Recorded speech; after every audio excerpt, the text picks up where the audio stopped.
যাদের শরীরে দুইটি দাগ আছে ওই শরীর কখনো জাহান্নামে যাবে না, সে অবশ্যই জান্নাতে যাবে।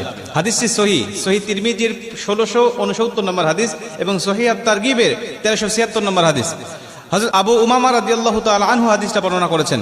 রাসূল সাল্লাল্লাহু আলাইহি ওয়াসাল্লাম বলেন, যাদের শরীরে দুইটা দাগ আছে এবং যাদের শরীর থেকে 2 ফোঁটা তরল পদার্থ নির্গত হয় ওই শরীর কখনো জাহান্নামে যাবে না, সে অবশ্যই জান্নাতে যাবে এবং আল্লাহ পাকের কাছে এই শরীরটা সবচেয়ে প্রিয় শরীর। রাসূল সাল্লাল্লাহু আলাইহি ওয়াসাল্লাম বলেন, 1 নম্বর দাগ হলো যে ব্যক্তি জিহাদের ময়দানে আল্লাহকে খুশি করার জন্য, আল্লাহর দ্বীন কায়েম করার জন্য অথবা আল্লাহর সন্তুষ্টির জন্য যে ব্যক্তি বাতিলের মোকাবেলা করতে গিয়ে শত্রু পক্ষের আঘাতে তার শরীরে ছোট্ট একটা দাগও যদি বসে যায়, এই দাগটা কিয়ামতের ময়দানে সুপারিশ করে বা এই দাগটা থাকার কারণে কিয়ামতের ময়দানে আল্লাহ পাক তাকে জান্নাতে দিয়ে দিবে। নবীজি সাল্লাল্লাহু আলাইহি ওয়াসাল্লাম বলেন, 2 নম্বরে ফরজ ইবাদত সমূহের কোন একটি দাগ যদি তার শরীরে দেখা যায়, যেমন নামাজ পড়তে পড়তে সেজদা দিতে দিতে কপালে